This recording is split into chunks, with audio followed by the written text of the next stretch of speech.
Hey, salut la gang! Fait qu'on se retrouve pour ma vidéo de steak comme promis. Je vais tout vous donner les infos rattachées à comment faire cuire un bon steak.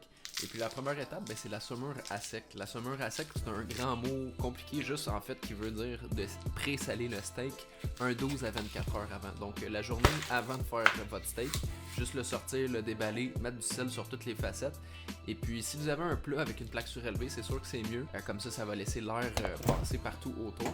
Puis c'est ça, on le laisse découvrir comme ça dans le frigo pendant 12 à 24 heures avant la cuisson. Et puis ça, une fois que c'est fait, on va le laisser prendre température pièce pour une période d'à peu près 15 à 30 minutes. Ça va permettre justement à la viande, à la fibre de la viande de se détendre. Et puis ça fera pas un choc thermique à la poêle. Ok, fait que la technique que je vous montre aujourd'hui pour faire cuire ce steak-là, c'est un reverse sear. Le reverse sear, c'est populaire depuis, je vous dirais, à peu près 5 ans.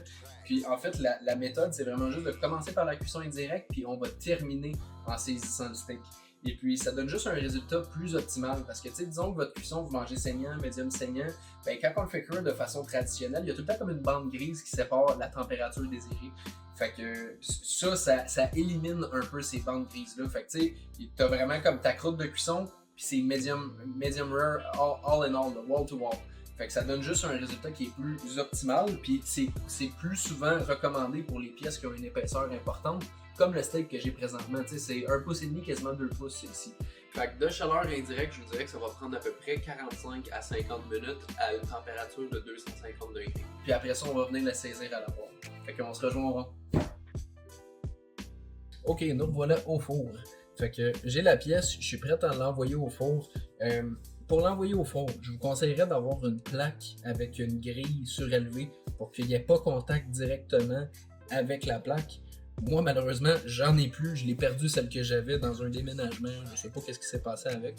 Fait que ce que je vais faire, j'ai mis une plaque sur la grille du fond et puis je vais mettre le steak directement sur la grille du haut. Fait que comme ça, je vais au moins pas salir le fond de mon four et puis le steak sera pas directement sur une surface, il va être sur la grille. Fait que si vous n'avez pas de plaque avec une grille surélevée, vous pouvez faire comme je vais faire présentement.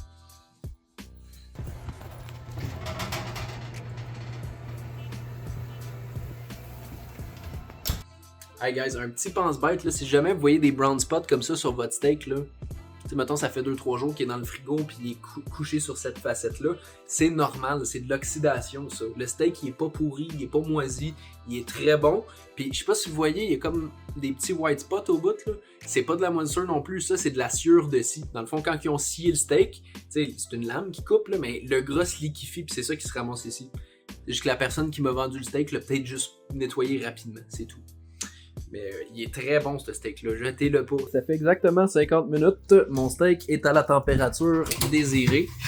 Alors, je me suis préparé une assiette avec un essuie-tout. Je vais venir le déposer ici. Et là, il est laid, là. Il est supposé de ressembler à ça. Là. Il a l'air malade, mais on va aller le soigner dans la poêle. Là. Checkez bien ça. Okay, on va fermer ça. Ok. Et puis là, avant d'envoyer le steak à la poêle, c'est vraiment important de venir éponger le steak pour qu'il n'y ait pas d'humidité du tout sur les facettes qu'on va venir saisir parce que s'il y a de l'humidité, ça va empêcher justement que la croûte de cuisson se forme. Ok, une fois qu'on a bien épongé le steak, on peut venir graisser la poêle. On peut y aller avec de l'huile. Moi j'avais du gras de bœuf, donc ça va juste donner une meilleure saveur au tout. Du bœuf qui cuit dans du gras de bœuf, c'est winner d'habitude. Alors on y va pour le premier côté. Et puis on va le faire saisir, je vous dirais à peu près 1 minute à 1 minute et demie de chaque côté.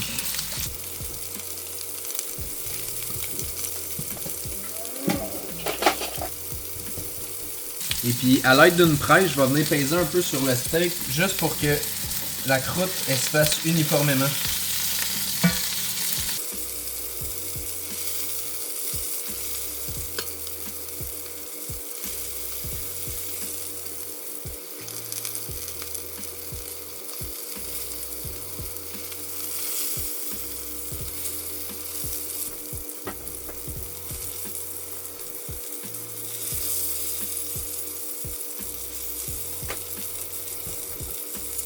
Ok, alors on va y aller pour une première flip.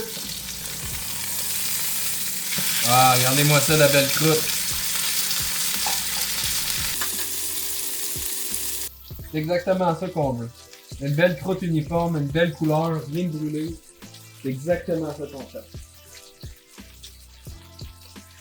Et justement, si vous ne l'essuyez pas comme je vous ai dit au départ, eh ben le steak va juste comme steamer un peu avec l'eau qu'il y a sur la facette. Donc tu sais, c'est ça qui fait un steak gris, un steak malade qui est pas vraiment intéressant visuellement.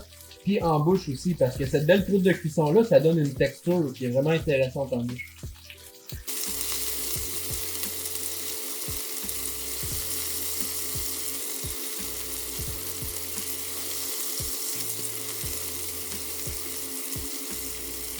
Et puis je pèse pas vraiment fort avec la presse, c'est vraiment juste pour aller peser sur les côtés qui toucheraient peut-être pas à la poêle, qui ont peut-être pas un contact complet. Alors c'est vraiment juste pour m'assurer l'uniformité de la croûte de cuisson. C'est vraiment juste ça.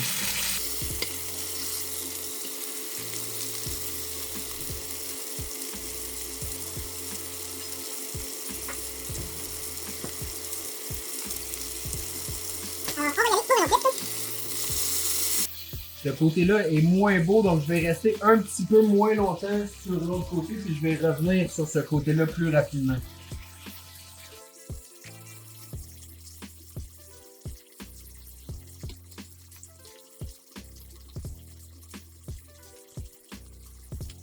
L'autre côté, c'est vraiment mon goût, donc je la laisserai vraiment pas pour longtemps, comme je disais, je vais la laisser tourner quand même. Mais avant, encore une fois, juste pour m'assurer d'avoir une bonne coupe, je vais venir éponger l'humidité qui est ici. Je vais passer. Wow, je vais passer à côté juste pour pas brûler l'autre côté qui était déjà à mon goût. On éponge. Et on renvoie. Puis là, comme on arrive vers la fin de la cuisson, je vais mettre du beurre dans la poêle, une méchante bonne quantité. Parce qu'en fait, je veux venir badigeonner le steak de beurre. Ça va m'en prendre quand même pas mal. Anyway, ce beurre-là, vous le mangerez pas. Là. Ça va juste aider un peu à la croûte. Ça va lui donner une profondeur de saveur. Ça va le saler encore plus. Mais tu sais, tout le beurre qu'il y a dans le fond de la poêle, vous le mangerez pas. Là. Fait que tu sais, faut pas capoter avec le cholestérol ou des trucs dans le genre. Là. Vous le mangerez pas, ce beurre-là. Et puis là, on commence à la baliser pour le badigeonner. Je vais laisser mon beurre prendre un petit peu de couleur et chauffer un peu parce que c'est pas encore assez chaud.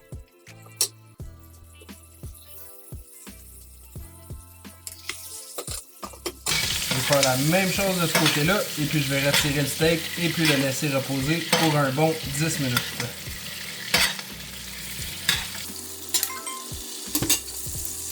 Et il s'en va. Et on s'en va le laisser se reposer.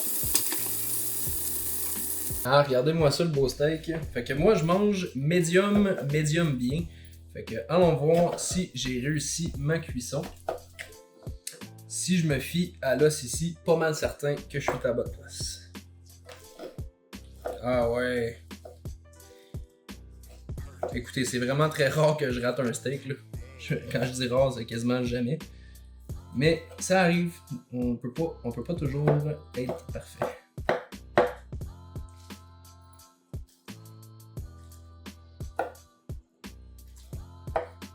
Et puis je suis pas un grand fan de gras superflu, fait que j'enlève tout le temps les gros chunks de gras et je garde juste la belle viande. Puis après ça c'est mon snack après, ou souvent je le garde, je me fais des chilis, des soupes, des trucs dans le genre. Il n'y a jamais rien qui est gaspillé. Je fais un petit test. Oh, c'est incroyable. Oh wow. C'est incroyable. Alors, allons-y pour le money shot. Ah, wow. Alors, voyez ce que je disais? Normalement, là, il y aurait deux belles bandes grises ici. Mais là, on a un beau wall-to-wall, medium rare, medium bien. Ah, c'est parfait, ça. Oh mon Dieu. Ça faisait longtemps que j'avais pas mangé un bon steak. Oh.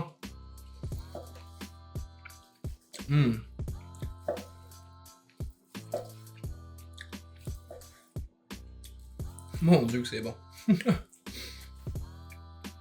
Je respecte les choix, hein, mais je comprends pas les vegans, ça je vous le dis. Putain que c'est beau ça.